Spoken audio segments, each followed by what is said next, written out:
Olá, que bom que nós estamos novamente reunidos em torno da Palavra de Deus, termos esse momento de culto em família, com a nossa comunidade de fé.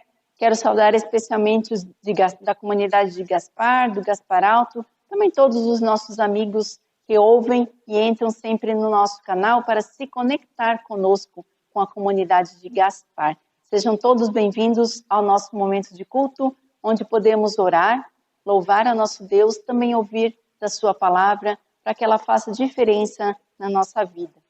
Quero saudá-los com o lema desta semana, que se encontra no livro de 2 Coríntios, capítulo 5, o verso 19, que diz assim: a saber que Deus estava em Cristo, reconciliando consigo o mundo, não imputando aos homens as suas transgressões, e nos confiou a palavra da reconciliação.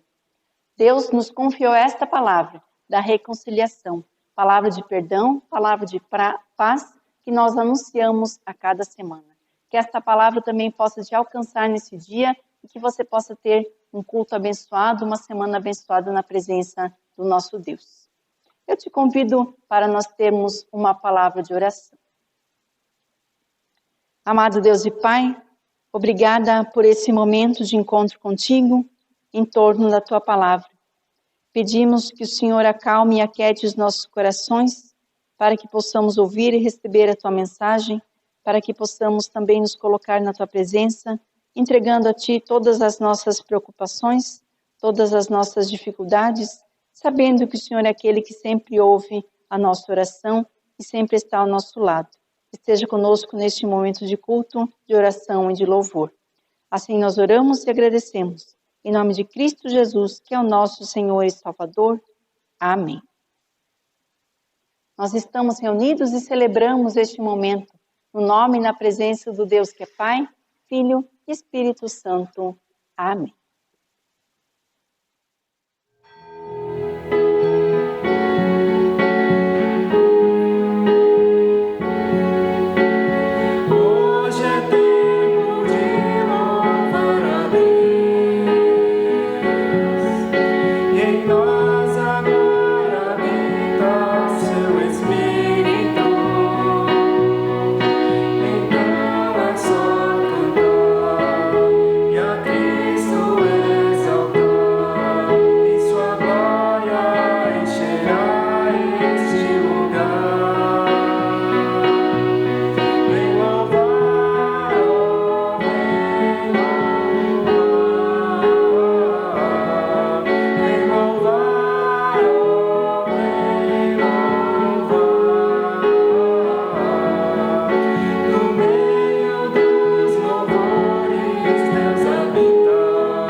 Faço a leitura do Evangelho de Marcos, do capítulo 3, o verso 20 até 35.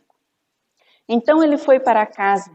Não obstante, a multidão afluiu de novo, de tal modo que nem podiam comer.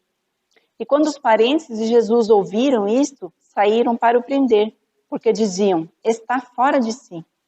Os escribas que haviam descido de Jerusalém diziam: ele está possesso de Beelzebul e é pelo maioral dos demônios que expele os demônios. Então, convocando-os, Jesus lhes disse, por meio de parábolas: como pode Satanás expelir a Satanás? Se um reino estiver dividido contra si mesmo, tal reino não pode subsistir. Se uma casa estiver dividida contra si mesma, tal casa não poderá subsistir. Se, pois, Satanás se levantou contra si mesmo e está dividido, não pode subsistir, mas perece. Ninguém pode entrar na casa do valente para roubar-lhe os bens, sem primeiro amarrá-lo, e só então lhe saqueará a casa. Em verdade vos digo que tudo será perdoado aos filhos dos homens, os pecados e as blasfêmias que proferirem. Mas aquele que blasfemar contra o Espírito Santo não tem perdão para sempre, visto que é réu de pecado eterno. Isto porque diziam, está possesso de um espírito imundo. Nisso chegaram sua mãe e seus irmãos e, tendo ficado do lado de fora, mandaram chamá-lo. Muita gente estava sentada ao redor dele e lhe disseram, olha, tua mãe, teus irmãos e irmãs estão lá fora à tua procura. Então ele lhe respondeu, dizendo, quem é minha mãe e meus irmãos? E correndo olhar pelos que estavam assentados ao redor, disse, eis minha mãe e meus irmãos. Portanto, qualquer que fizer a vontade de Deus, este é meu irmão, irmã e mãe. Até aqui a leitura da palavra do Senhor, que é lâmpada para os nossos pés e luz para o nosso caminho. Amém. Que a graça e a paz do nosso Senhor Jesus, o amor de Deus e a comunhão do Espírito Santo esteja conosco. Amém. Jesus Cristo é uma das pessoas mais conhecidas deste mundo. Todos nós já ouvimos as suas histórias, como ele nasceu, milagres e curas que ele realizou, a sua vida, também sobre a sua morte. Mas nós conhecemos a família de Jesus? Conhecemos as pessoas que conviviam com ele? Hoje eu quero falar um pouco sobre as famílias de Jesus. Sim, as famílias. Nós temos mais de uma família. Temos a nossa família de sangue e temos a nossa família que são as pessoas que são os nossos amigos, nossos vizinhos, nossos conhecidos, que também fazem parte do nosso dia a dia. E muitas vezes os nossos amigos e conhecidos até são considerados mais chegados do que um irmão. Hoje nós vamos ver quais eram as famílias de Jesus e como ele era tratado por cada uma destas pessoas. O Evangelho de Marcos nos conta várias histórias de Jesus. Fala dos seus milagres, das curas que ele realizou, daquilo que ele ensinava. Jesus também, no Evangelho de Marcos, é narrado quando ele chamou os seus 12 discípulos para estar próximo dele, para ensinar, para compartilhar. O Evangelho vai nos contando estas histórias. E Jesus, quando está com as pessoas, desafia cada uma delas a uma vida nova, a uma vida sincera com Deus, uma vida de paz, de perdão, de amor, de reconciliação. E muitas vezes, quando Jesus estava ensinando, ele passava por situações de conflito, pois as pessoas não queriam ouvir aquela palavra. Especialmente os religiosos da época tinham muitos conflitos com Jesus. Também, como lemos nesse texto, até seus irmãos e irmãs não confiavam em Jesus, não acreditavam nas suas palavras. Nesse trecho que nós lemos, a multidão novamente está em torno de Jesus quando ele retorna para a sua casa.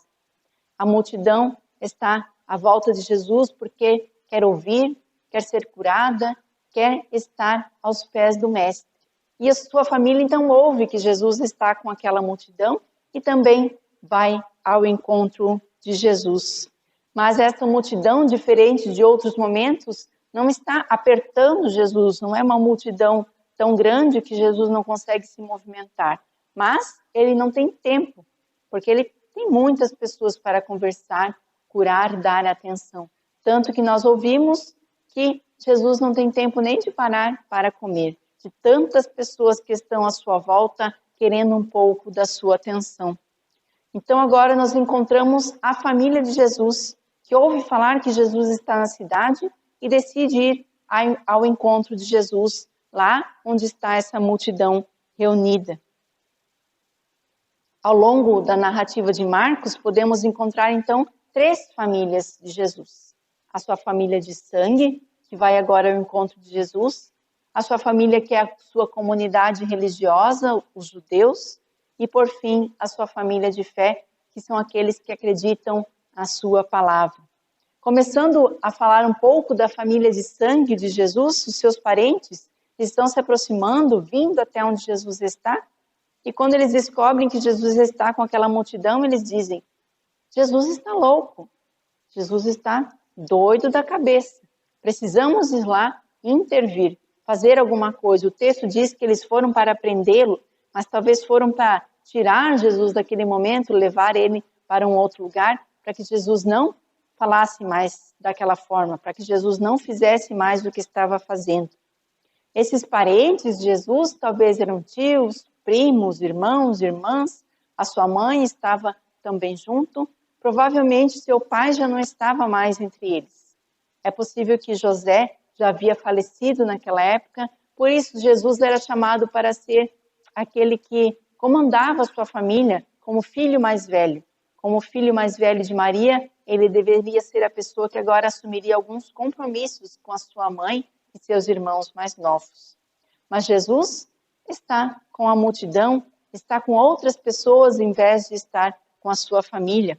Por isso, os seus parentes, especialmente os seus irmãos, vão até Jesus para confrontá-lo e dizer: você está louco, você deveria estar conosco e não com essas pessoas, você não deveria estar fazendo o que está fazendo.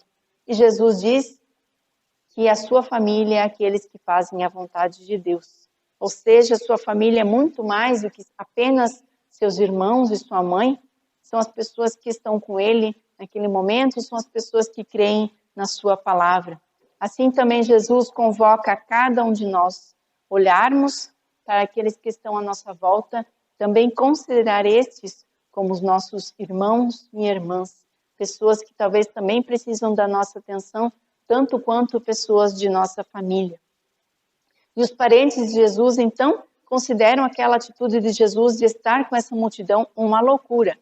Jesus perdeu o juízo, está fora de si, precisa ser contido. Com certeza, essas afirmações, se nós ouvíssemos ela hoje, nós iríamos sentir muito. Seria uma afirmação muito doída para nós ouvirmos dos nossos parentes. Essa pessoa está doida. Não importa o que a gente estivesse fazendo, ninguém quer ser chamado de doido, de maluco, de estar fora de si. E Jesus, então, está no meio daquela multidão e encontramos, então, a segunda família. A sua família religiosa, a sua comunidade religiosa, os judeus. É uma família na qual Jesus nunca foi muito bem aceito, nunca foi muito bem compreendido, sempre teve muitos conflitos com a maioria destas pessoas.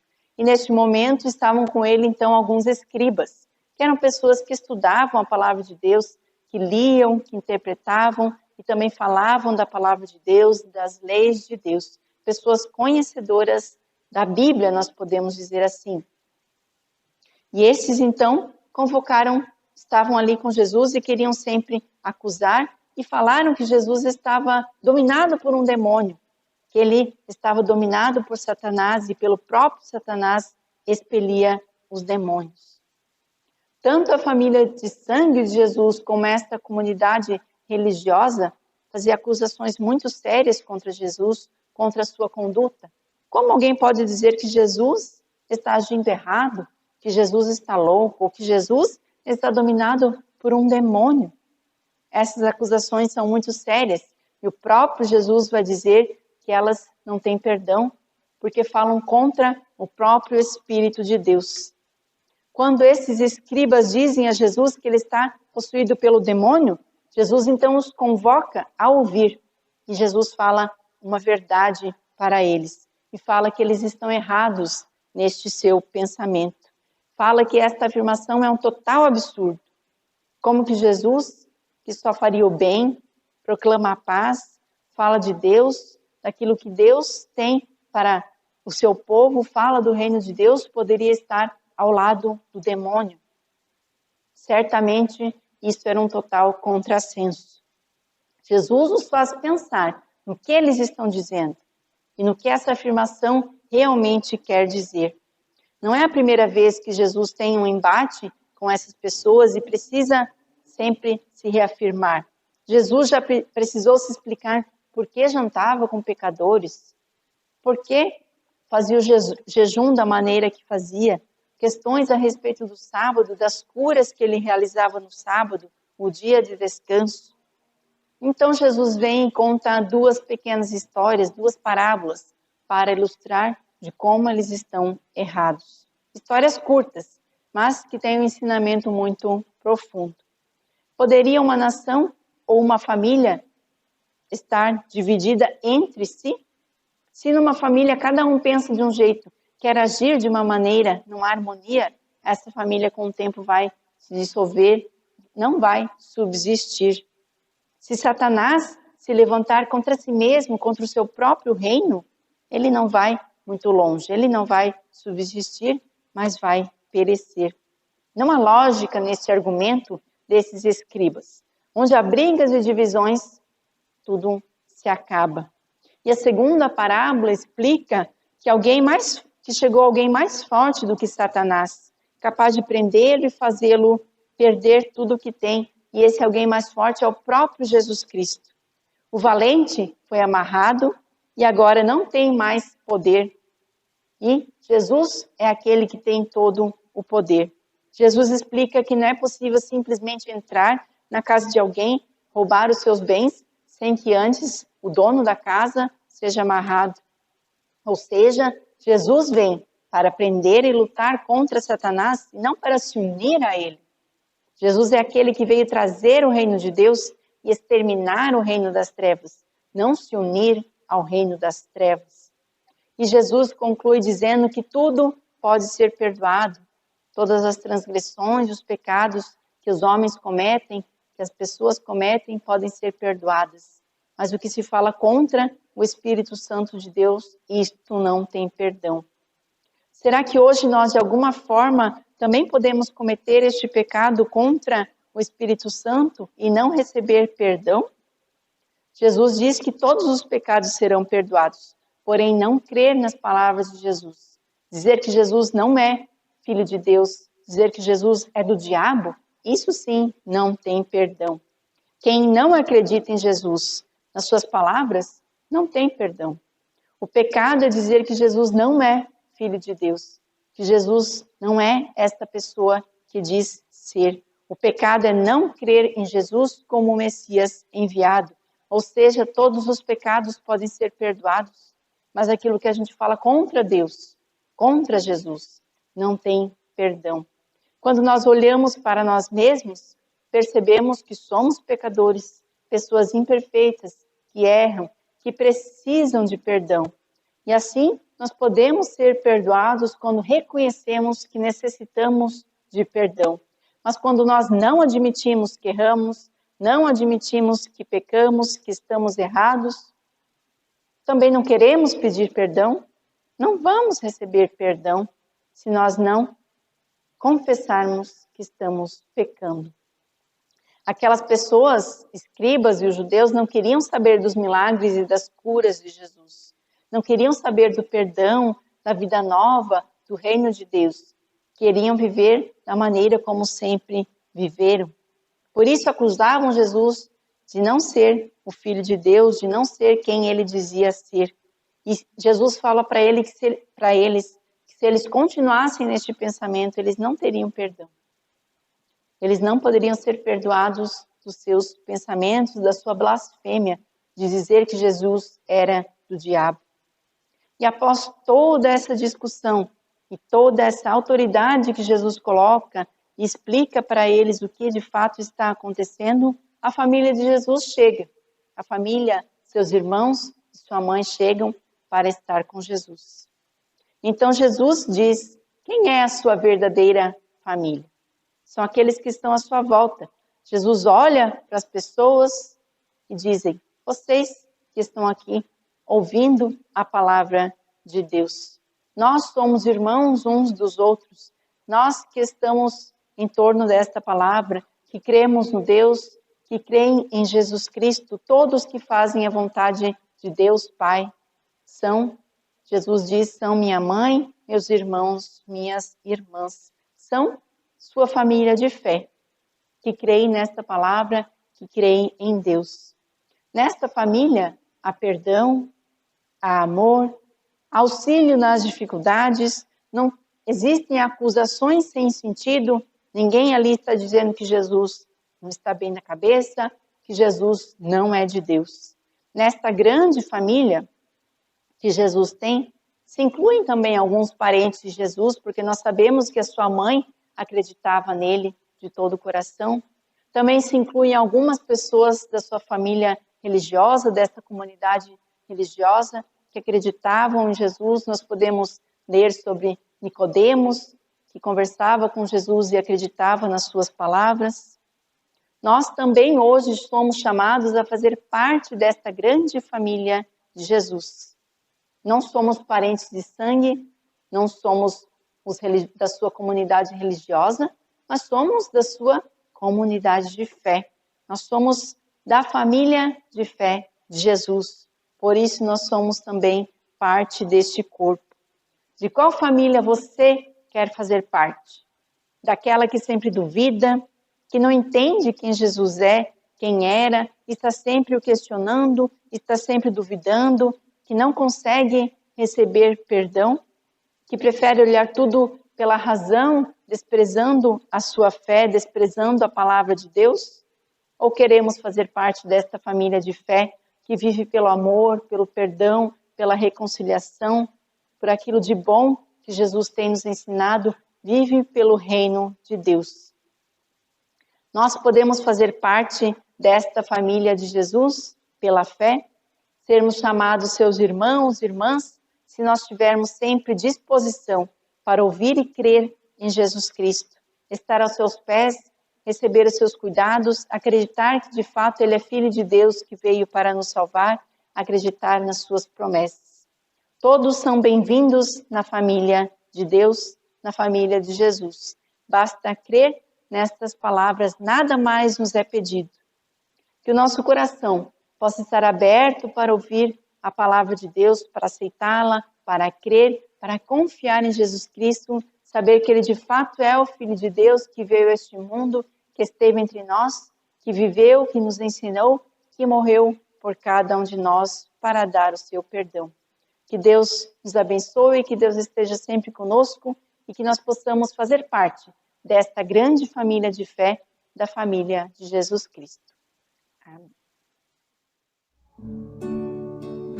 Jesus, pastor amado, reunidos hoje aqui, concede que sejamos um corpo só em ti, contendas e malícias que longe de nós vão, nenhum desgosto impeça na Igreja Santa União. Família unida somos, família de Jesus, iluminados todos da mesma santa luz.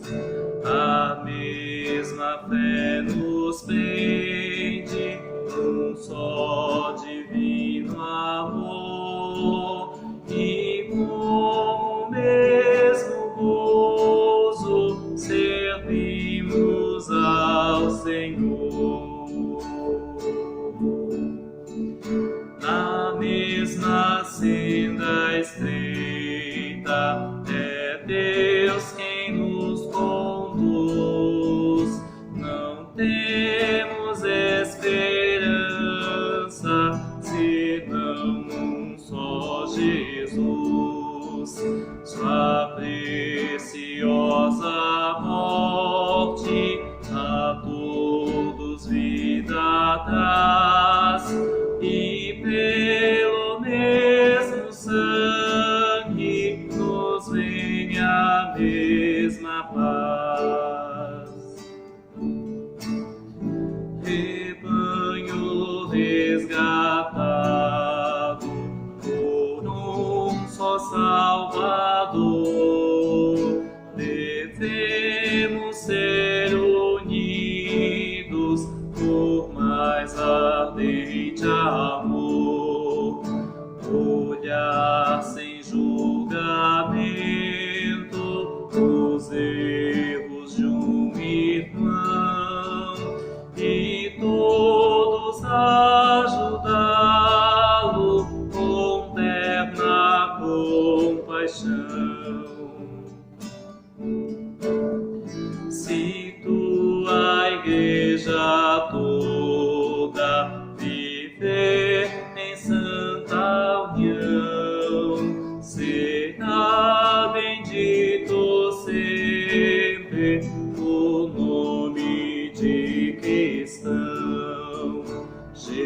Jesus, o que pediste em nós se cumprirá, e assim o mundo inteiro a ti conhecerá.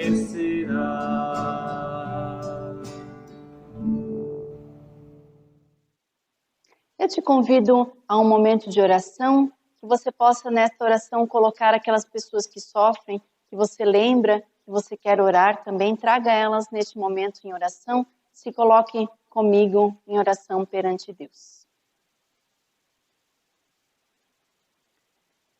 Amado Deus e Pai, agradecemos pela Tua palavra, que nos lembra que somos parte da Tua família, família de fé, que ouve e recebe os Teus ensinamentos, que vive a Tua palavra, palavra de perdão, de reconciliação, de amor, de auxílio também aos nossos irmãos. Queremos colocar as pessoas que sofrem nas Tuas mãos, especialmente por conta desta pandemia, tantas pessoas enlutadas, sofrendo nos hospitais, que o Senhor possa ter compaixão do nosso mundo. Nos livre deste momento, abrevie este momento.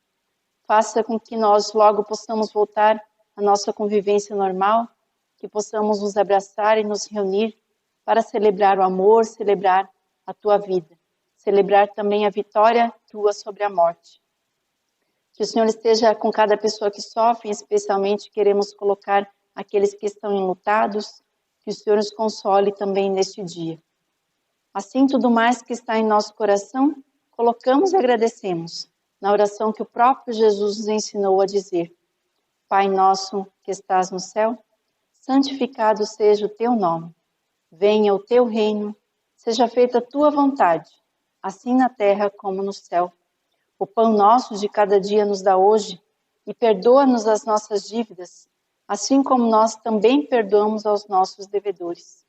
E não nos deixes cair em tentação, mas livra-nos do mal. Pois Teu é o reino, o poder e a glória para sempre. Amém.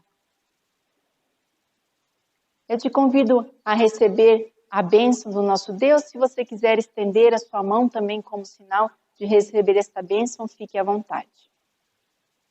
Que o Senhor te abençoe e te guarde, que o Senhor faça resplandecer o seu rosto sobre ti, tenha misericórdia de ti.